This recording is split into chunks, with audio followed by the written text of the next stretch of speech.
निधि की शादी किशन नगर में जतीन के साथ हो जाती है। उसकी 2 सास थी, एक तो उसकी सास और एक उसकी दादी सास। निधि स्वभाव में बड़ी ही चंचल स्वभाव की थी और ये बात उसकी सास को बिल्कुल पसंद नहीं थी। एक दिन निधि हेडफोन लगाकर गाने सुन रही होती है और नाच रही होती है। तभी उसकी सास वहाँ आ जाती है। It's the time to disco, कौन मिले देख किसको, It's the time to disco। निधि जैसे ही मुड़ती है, उसकी सास वहाँ खड़ी होती है।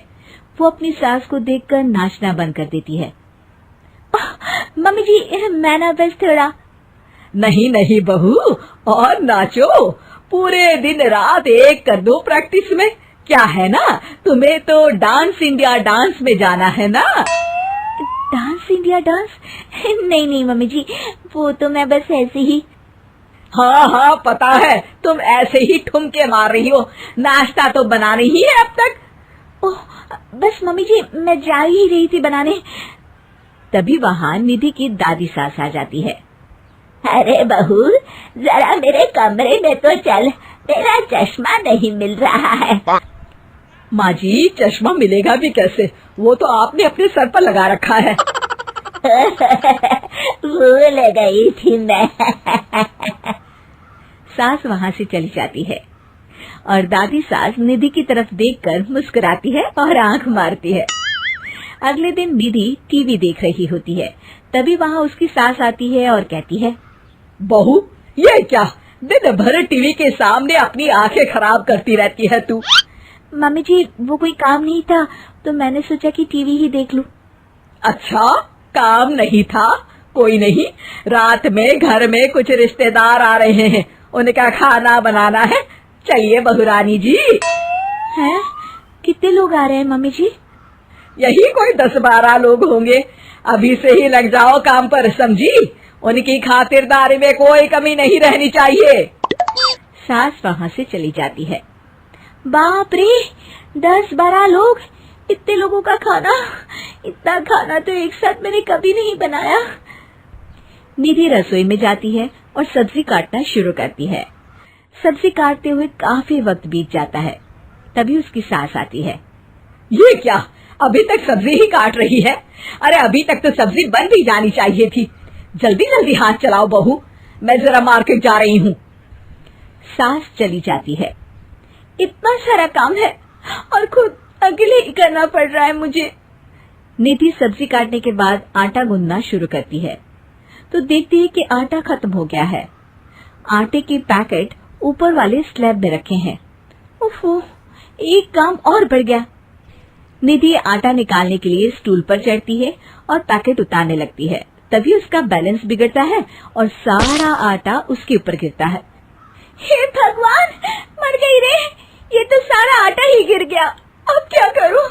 आज तो सासू माँ से बहुत डांट पड़ेगी।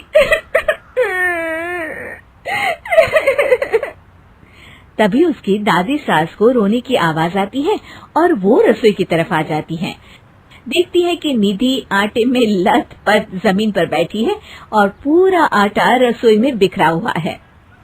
अरे बहू, ये क्या हालत बना रखी है तूने अपनी?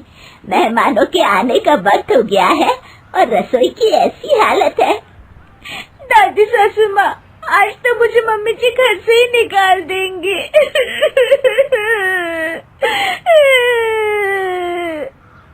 ओफो, रोना बंद भी करो और जल्दी से सफाई शुरू करो। चलो, खाना मैं बना देती हूँ। निधि सफाई में लग जाती है और दादी सास झटपट सारा खाना बना देती है। रात में सारे मेहमान खाने पर बैठते हैं। लीजिए ना, आज तो सारा खाना हमारी बहू ने बनाया है। सब खाना शुरू करते हैं। कैसा लगा आप लोगों को बहू के हाथ का खाना? खाना तो बहुत ही अच्छा बना है।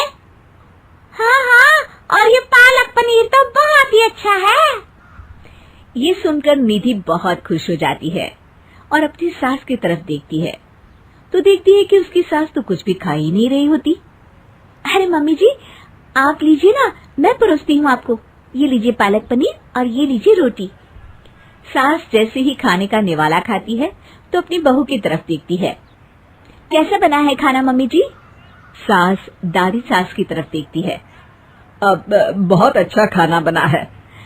दादी सास समझ जाती है कि उसकी बहू को पता चल गया है कि खाना उन्होंने बनाया है, और निधि ये सोचकर घबरा रही होती है कि अब उसकी सास उसका क्या हाल करेगी। सारे मेहमान चले जाते हैं। बहू, तुम्हें शर्म नहीं आती? सारा खाना तुमने सासू माँ से बनवाया? नहीं मम्मी जी, वो दरअसल आटा। तभी दादी सास वहाँ आ जाती है और निधि की बात काटते हुए कहती है, अरे बहू, मेरी थोड़ी सी तबीयत ठीक नहीं लग रही, तू जरा डॉक्टर को तो बुला दे। अरे सासू माँ, क्या हो गया आपको? चलिए कमरे में आइए आप।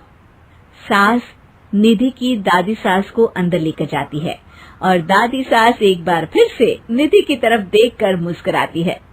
दादी सास ने मुझे फिर से बचा लिया।